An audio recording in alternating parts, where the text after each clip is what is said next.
Hi, I'm Mara Webster, and thank you so much for tuning into one of our talks today. I'm so excited to be talking about everybody's favorite new Netflix obsession, the series Sweet Tooth. We're joined by Christian Convery, who plays Gus in the series, Nonso Anozie, who plays Jep, Jim Mickle, who is the showrunner and director, and Beth Schwartz, who's also a showrunner. And Jim and Beth, I wanted to dive straight in by talking to you guys about the narrative structure of the series, because there's a lot of characters and beats that come in much earlier than they do in the book series. And so I was really interested in how you figured out the structure and what characters felt necessary to give a lot more exposition early on, and why it felt so important to give us the richness of so many ensemble characters, even in the first couple of episodes. Mm-hmm. Mm-hmm.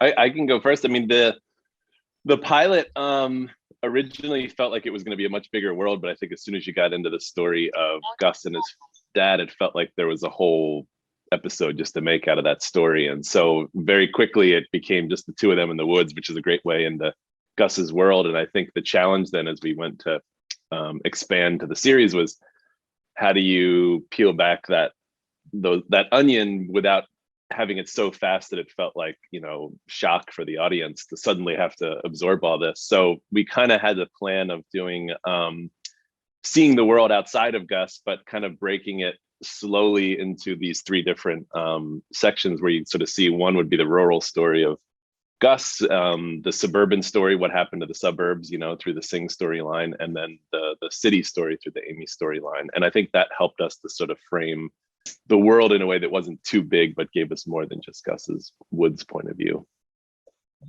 I'll let you go. Yeah, I just I feel like we also, because the pilot really dug into our characters and it was so rich, we wanted to introduce this other characters that were important to Gus's story, and we also wanted to give them the same amount of time mirroring the pilot to really get to know these characters and why they're so important before all our characters come together. And Christian, I know when you first got the role of Gus that you did a lot of research into deer, and particularly looking at how they move so that you could bring that into your performance. In the research that you did, what was really useful and helpful to you that you then carried through into how you moved in the show? Well, the one big thing I took from research about deers is deers. Well, there's not one specific aspect, like the whole deer type of aspect of nature and deers, what Gus has to do. So I just took everything about a deer and smashed that into Gus's character. I love it. You did such a great job with it. Thank you. And Nonso, you've talked about how, very frequently with your character development process, you go through a script and you look at everything that another character says about your character. And so when you were going through the scripts and looking at all of the details and all of the things that people say about Jep, what were the details that were most useful for you to uncover from other people's perspectives? I think for me, from the source material and the script, because it was kind of amalgamation of the two, even though we've ended up with our version of Sweet Tooth. I think you break down the script, you unit it, you basically get a sense of what your character says about himself, what other characters say about your character, and you start to build from there. And for me, I understood that Jeopard was this kind of hard, bitten, tough exterior, almost like a modern cowboy, like one of those cowboys from one of those movies like Old Yeller or Shane, and wandering from town to town and kind of just making it. You never know whether he's going to see what kind of mishap he's going to get into. And I feel like that's the world that we're in, even though he's like a wandering loner, but he's in this modern, like kind of a cowboy, but in this modern setting. And for me, that's what I took most from him. And I kind of let the history of what Jep has been through sit in every scene, and kind of almost in my soul. I kind of, before I go into every scene, I kind of think about the stuff he's been through and kind of push it down. So it's kind of, he's always carrying it with him. So hopefully that comes across in when I play him. Yeah, it comes across really beautifully in your performance. And Jim and Beth, one of the other aspects of the narrative structure that I was really interested in asking you about is the fact that you always knew exactly where the first series was going to end. And, you know, a couple of those lines of dialogue were even part of you pitching the show and that process. And so how did it really help you and benefit you, always knowing exactly where you wanted all of these stories to wrap up as you were building all of the arcs towards that in the writing process? I'm gonna take it, Beth. Yeah. Jim, through all these interviews, Jim and I had a hard time remembering how we knew the ending. It felt like we just always did from day one, which is so great and unusual. It really helped us because it was our North Star. We knew where we were ending. So it helped us fill in the blanks of the journey and emotionally where our characters needed to be before they got to the end.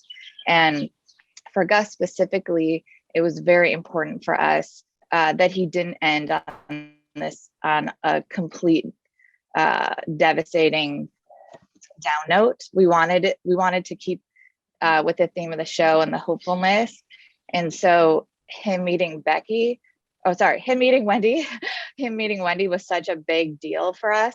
And we need these two hybrid kids that we were following the whole time, that once they met, it would be such a great and hopeful moment. So that helped us a lot in terms of knowing where we wanted to go. And Christian, Yeah, same. I'm sorry. No, go ahead. No, go on. I wasn't going to add anything. Christian, I have to ask you about the process of having a mold made of your head for the antlers, because you've got that really, really great prosthetic right behind you that was part of the entire journey of it being made for you. So this is the official mold of Christian's head. So it all started with flying like getting layers of pasting glue taped all on my head, and I was under there for like an hour and was breathing through two little pinpricks. But it was safe. It was safe. So when they took the mold off, they used the mold to get an outline of my head for a skull cap, because it's a whole different part that holds the antlers.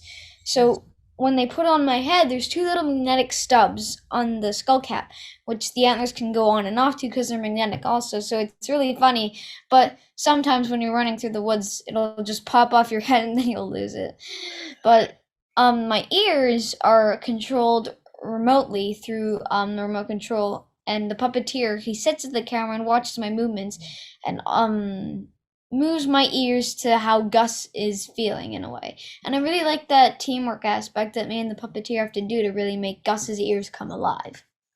That's amazing. For you, Jim and Beth, was it always the intention that the ears were going to be controlled by a puppeteer? Because a lot of the effects within the series are actually there on screen. You've actually constructed all of them, and it just gives a totally different sense of realism that really draws us in. Yeah, I think for me, that was where things really started to come together aesthetically, was, when we first had our meetings with Fractured Effects, we would say, it would be great if we could do this. I don't think you can, but it would be great if it felt like it could. And they went away for a couple of weeks and came back and said, I think we actually can do this, which blew my mind. And being able to have that on set and have like the light react to it and have the entire cast working off of the emotion that the ears were doing, like it was such a cool sort of classic throwback way to achieve that stuff. And it actually led, I think, to an overall sense of trying to be as practical as possible and in camera as possible with what we were doing. A bit of a throwback to the Jim Henson days, when that was kind of what you would see in world building things. And I think that's also what helps set us apart and marry it also to Jeff Lemire's work, which has a very distinctive style, a very personal style, and I think we matched that with that execution. Yeah, and I think the best. Oh, sorry. I was just gonna add, for me, when I saw, because I came on, I had seen Jim's pilot, and when I watched it, I was completely, obviously hooked, like everyone else is now. But the best part, I think, about the ears and the prosthetics and everything is you kind of, they're so natural that you forget that Christian is playing like a half deer boy. He's just a boy, and all those things they just fit so naturally that it feels like he could be in our world. Mhm. Yeah, like Awesome. Beth was saying, you know, I totally felt like a deer when I was filming the scenes. It was so funny.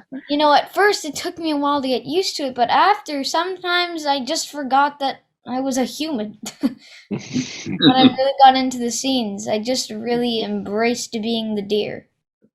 I was so impressed at the way you managed to run through a lot of woods and past a lot of trees and bushes without ever getting the antlers trapped on anything. Did you have to get very used to that aspect of it? Yes, and trust me, we did lose an antler a couple times. But yeah, I really had to get used to, you know, thinking about two protruding antlers coming out of my head. So, you know, getting used to that was pretty tricky, but it was really awesome. Because it's such a new experience and I loved getting to do that. So, getting used to it was really fun. And Nonso, you were talking a little bit before about, you know, how you're playing a character who's carrying so much trauma within himself, but he's someone who doesn't really express that. And we don't really learn or see a lot of that until quite towards the end of the series. Yeah. And so what was your method of trying to really figure out the small, quiet moments and the minutiae of your performance and how you could kind of play these very gentle nods to it throughout the series before we have the full backstory and the full information to know where a lot of that behavior was stemming from all along? Yeah, well, for me, I kind of knew we kind of started to get our scripts coming out as we were filming, so I could then start to plot my arc of where I wanted to release certain things. So like I didn't really ever smile at Gus until I think when we escaped from the animal army. Well, I shouldn't really give that away, but from there, so that was something I consciously didn't want to do. That was the first moment where I think I wanted to convey Jep is actually thinking about, I might take this guy, I might take this kid, you know, just admit he's growing on you, kind of just a little bit, you know, just give him a little bit of that. And then as it goes on, you kind of pattern, you let a little bit more go and you realize how much you're attached to this boy, until, you know, the final scenes in episode 8 where he finally lets it all out, because he can see how broken Gus is and it's almost a mirror of himself and he can let those things out. And for me, it was a beautiful thing to be able to have the, you know, the honor of being able to chart that course, you know. And it's as much as you have to be surgical about it, it's a beautiful to experience that, to let those emotions out and convey them on screen, and not to, you know, with Jeopardy, he's an interesting character because you kind of don't want to go too far.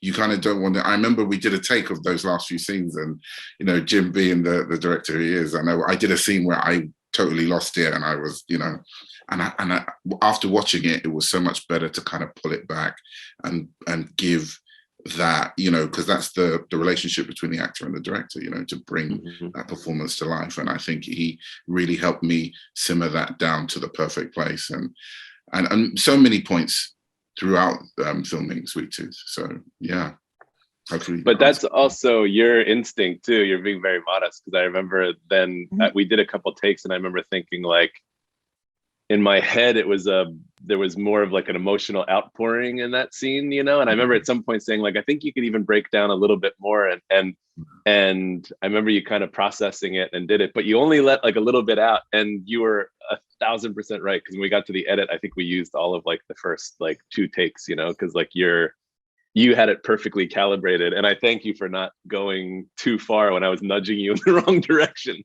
Yeah, but the great thing, I was having a discussion about it, and the thing is, if, you know, we get more seasons, it gives us somewhere to go with character, and that's kind of the arc, you know. As hopefully it continues, we get to go somewhere else, and there's a lot more that I would love to bring to that.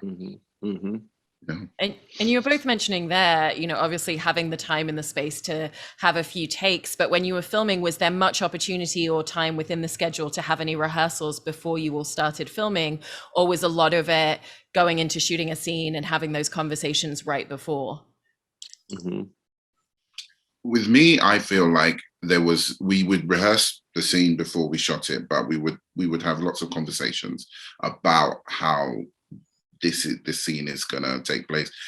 At the beginning of the whole, kind of when I got the part, or I'm not sure I was close to getting the part, Jim really talked to me about the character arc and about where he's going, and I'm very much a kind of actor that likes to work a lot on my own. I'm a very team orientated kind of, like, the most important person on set is the person that you're talking to. That's my form of acting. But in terms of like having a work time to kind of process this, and I would come and talk to Jim, and a lot of the time the way that we thought the scene, the way I thought the scene would play out was very similar to the way he had it in his head. And it kind of is just as the way when Christian and I met, we just clicked. It was just, there were so many happy coincidences on this show. Like, Christian and I just got on like a house on fire so quickly. It was unbelievable. Like, we didn't have a chemistry read. We didn't meet each other before filming. We met the day before I filmed on the pilot, and we just got on with each other. And it is, he's a kid, but he's a very smart, mature kid as well. He's got best of both worlds, and we just clicked on so many different levels. So that, my point is, there were so many things that kind of just, like, you could plan a lot of things, but some things just happened because it was meant to kind of happen, you know? Yeah, and getting to, work with Nonso was such an amazing experience too, and also with Jim and with Beth, because, well, with Nonso, he's such a talented actor, and I pick up so many different things from him, and that really helps me get the inspiration to, do better in acting. And working with Jim, he's so fun and positive and amazing too. And I really love the teamwork aspect that we make in the scenes to make Gus come alive. Like, there's this one time where you came up to me in my trailer and you're like, hey, what's your opinion on this scene? And I really loved getting to, discuss about the scenes with you and getting to incorporate some of my ideas in it too. And Beth is so amazing and positive also, because, she's, even though she wasn't there on set, I met her in a Zoom call once, and I knew that she was watching the shows and the dailies and all the clips that we were getting. So it was nice to know that she was, there in spirit, which was really cool. Yeah, lots of good encouragement from you, Beth, and the whole team, Robert Downey Jr., his wife, Susan. So many, like, even though they couldn't necessarily be there on set, I really felt like the presence was there and people were watching in a healthy, nurturing way. And I've been doing this for a while, and I kind of have been on productions where there is that isn't the case. Let's just say that. And so it was a beautiful experience to be able to have producers that were just gently nurturing our creative, what we were creating, the story that we were telling, And I know that one of the spaces that Robert and Susan had a lot of really valuable input was actually coming from the superhero world themselves, with the costumes and a lot of the details of the fabric. And the costumes are really remarkable in the show because it's not something where you have characters changing out outfits, and at the same time they also have to look very distressed because these characters have been at certain points living in the same outfit for years on end. And so I was interested in asking about the journey of figuring out what these really, really symbolic costumes for each of the characters were going to be, that were going to represent them throughout the series, and then the journey of making them look really lived in as well.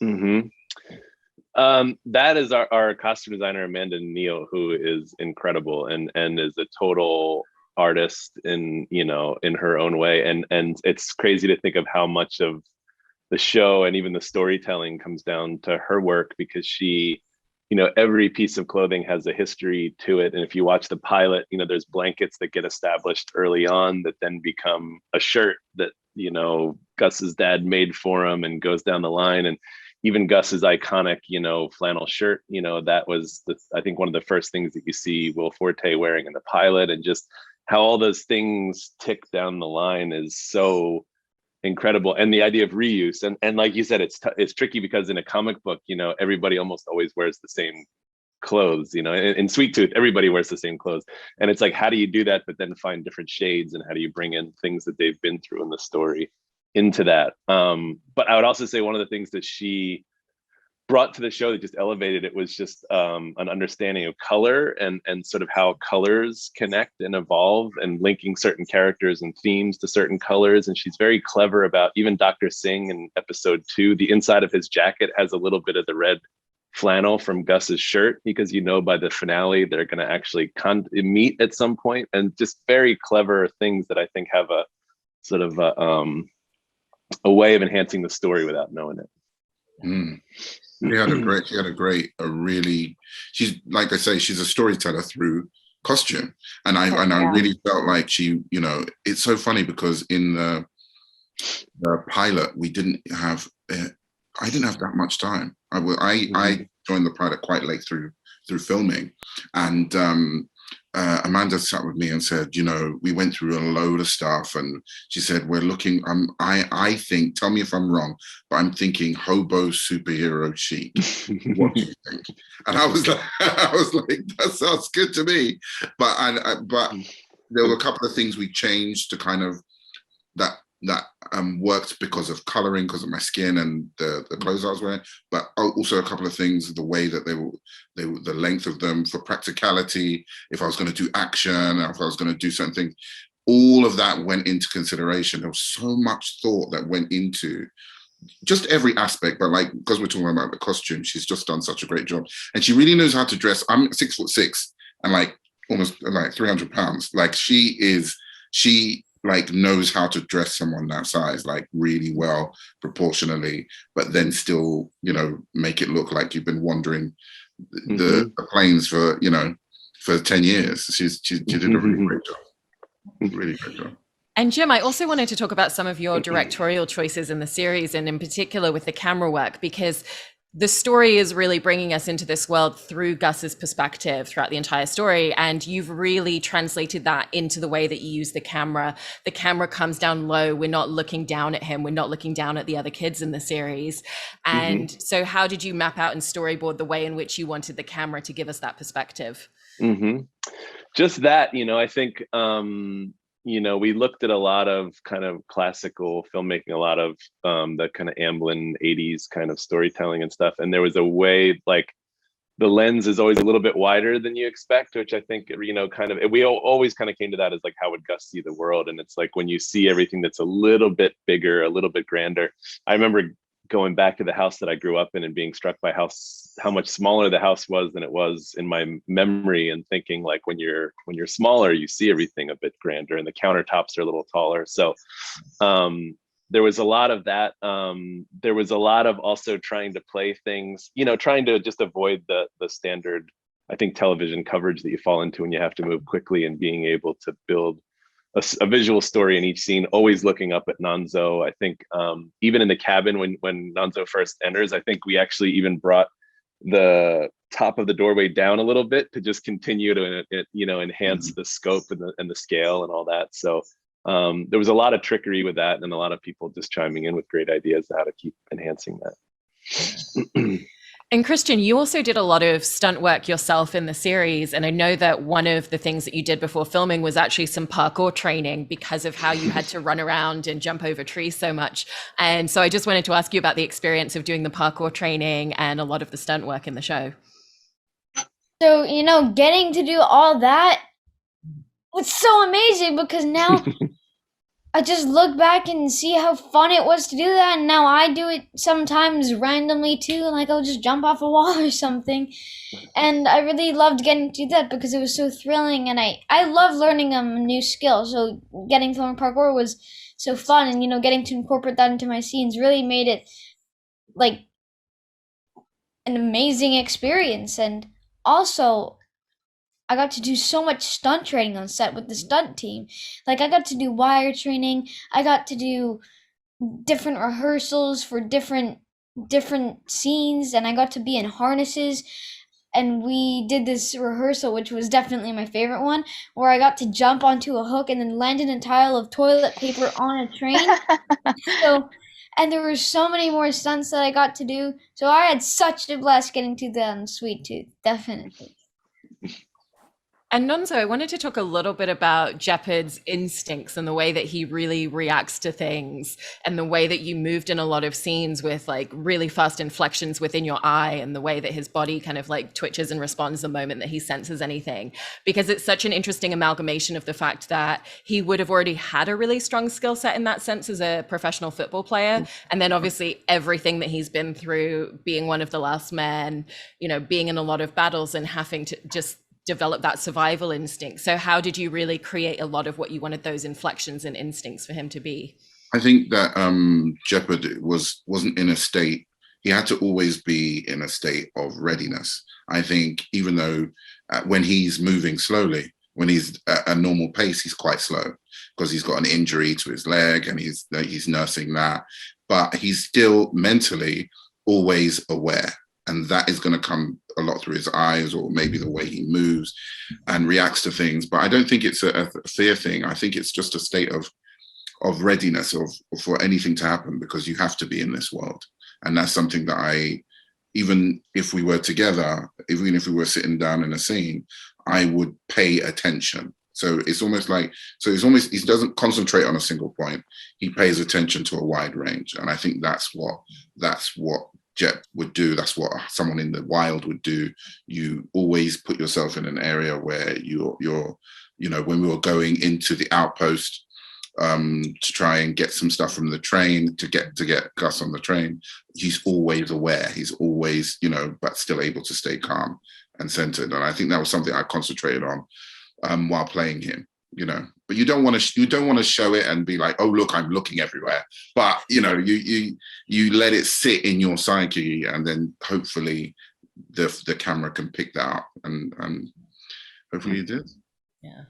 And Beth and Jim, you've both talked extensively about how it was so important to you that the central focus of the show and the tone really be about optimism and hopefulness, and that we get that from Gus. And we see that through all of the other characters, and the more time they spend with him, the more their personality traits start to like shift and they start to open up a little bit more. So as you were mapping out all of the supporting characters around Gus, how would you constantly pay attention to the structure and the time that they were spending with him, and then find where you wanted to gradually break down their walls a little bit, but still always keeping them very true to the characters that they were at the beginning? Good question. Really good question. For us, I think, you know, Gus symbolizes the future generation and the hopefulness in the next generation to come, and that's the children. And it's their time, and they're hopefully going to save us from the mistakes of the adults. And so when we were creating our other characters around it, especially Sing, you know, Sing is going to be his adversary. So we wanted to make him multidimensional, give him a real backstory, and you know, make him human. And when he has to do this horrible thing by the end of the season, you know, he sees Gus, and he sees Gus for how we all see him. He just can't do it. You know, he can't do it in the finale. So I feel like that's one small example of how we kind of played our characters, thinking about how they'd react to Gus when they first meet him. And I think to add to that, I think one thing that we did, which was smart, it was, you know, and this was Beth coming from her experience, was building emotional journeys for every character for the season, but then also for each individual episode. So everybody's constantly on some sort of path. Characters are rarely sort of static in their emotional evolution, you know, and I think that comes through in the show now. Having watched it Friday, you know, watching them all back to back was like, you could really feel that step by step, which is great. And then I think to the hope of it, I think also part of it was finding ways to, you know, I'm a big believer, like if you're only just hopeful, or if you're only just one tone, you know, the audience starts to just sort of zero in and you get blinders to that stuff. And so I think part of it is also finding unexpected ways to, as soon as the audience starts to feel a little too sweet, you sort of jerk them back to the other side and back and forth. And I think that's something that it keeps the audience's sort of like spectrum for emotion very broad, as opposed to just being a sort of a narrow path. I think we oh, sorry. I know, speaking objectively, even though I'm in the show, I really do. I do think that you did a fantastic job of doing that. Like to be able to, so many shows don't know what they want to be, or they're shot more mature and they try to edit it into a more family-friendly audience. But this you knew what you wanted from the start, and you did a great job of maestroing that relationship that for the mature and for the younger audience, and bringing them back. And you've done it so well. It really knows what it wants to be, and I think that's great. Now I'm back in the show. Okay. I took my actor hat off there for a minute. I'm just being a fan there for a second. I think I was just gonna say, I think just to add on to the tone, I think it really hit us. I remember when Jim was like, how are we going to go from like Gus being excited to burning people alive in episode 3 in their own homes? And so that was kind of, he was like a little concerned. I'm like, I think we can do it. Like, I think we can. And the more that we saw kind of like how we can play with those different tones, where you can keep the stakes and you can get a little darker, but somehow it works. Somehow it still works. And you can cut to Gus being cheerful and hopeful even in the darkest times. It's also credit to the cast and someone who's not here. Yes. Adil and Aliza and their, like, I remember thinking like there's no hybrids in their story. Like that's another part. Like how is that going to marry up against a story that's got, Gus in it? And I think it was also sort of their, I don't know, there's, they're very real, but there's also a heightened thing that they do in their performance that's so beautiful that helps it feel like it's fantasy, even though it's 2 characters in a suburb, which is pretty cool. And then lastly, for each of you, I just wanted to ask about, what did you find for you was the biggest challenge in making this show? And Nonso, I'm going to come to you first. To me first. The biggest challenge in this show was that it had to come to an end of filming season 1. I really genuinely enjoyed filming this show. From working with Christian, with Jim, with Beth, with all of the cast, just having the pleasure of, I've been saying that, this may sound weird, but it's been 16 years since I've really done any stage work. But when I started my career, I went and made a big splash in the UK's kind of stage scene, won awards and did all that kind of stuff. And this is the first time that I really feel like I've been able to equal some of my work on stage on film. And it's taken 16 years to do that. And I think, and I really feel that. I really do. Wow. Sorry, Kristen. The biggest difficulty for me about Sweet Tooth is, like Nonso said, having to, leave and not get to keep being Gus and to keep continuing on the story. So I'm just aching for season 2 and hoping to get back. And also having to adapt to being a deer. Go ahead, Beth. Oh, I was going to say the biggest challenge, obviously, for me was COVID, was filming during COVID, because I was supposed to come out, to New Zealand, and I had a small baby. So that was the most difficult part, which had nothing to do with the show. But, that, like everyone has said, it's kind of a love fest, and every part of the process has been amazing. I've also been in this TV world for a long time, and this is one of the most collaborative, just like joyful experiences that I've ever had. And also when Nonso was talking about meeting Christian and how lucky it was, that's how I felt when I met Jim and our collaboration, because that doesn't always work out well when there's 2 showrunners, which I'm sure is not surprising to hear. And we just had a perfect partnership. Yes, ditto. And if COVID would be a biggie, but I think for me, it was also the sort of the long journey of it. I think we first started talking about this in 2016 and started, talking to different people about being involved, and, going from the pilot, which has so many like no-nos, production no-nos and storytelling no-nos, and being set up at one network and then not going forward at that network and thinking, okay, I thought we made something great. And then I think it was really the people that stuck with it, which was Warner Brothers and Susan Rovner, Team Downey, my partner, Linda Moran, and Netflix, getting behind it, even though it felt like it was such a long shot kind of a thing. But I guess my point is, over that time, you have a lot of relationships where you're like, you fall in love with something and then it sort of pushes you away and you have to like sort of build up a wall and then you sort of fall back in love with it. And the people along the way that kept that going. And then Beth coming into that, in whatever that was, 2020, and just picking 20 end of 19, I guess. Yeah. You're right, 2020. it was that COVID fuzzy year thing. And the cast too, I remember at some point thinking like, you guys are probably moved on to other things, and so just having everybody love it as much as we did and be able to stick the landing looking back is really incredible. Yeah, I think it's such a beautifully constructed and made film series, and it's just the story and the characters are so exemplary. And congratulations on everything and all of the well-deserved success that the show is seeing already. And I'll be crossing my fingers for season 2 every day as well. Thank you so much to all of you. Thank you. Thank you so much.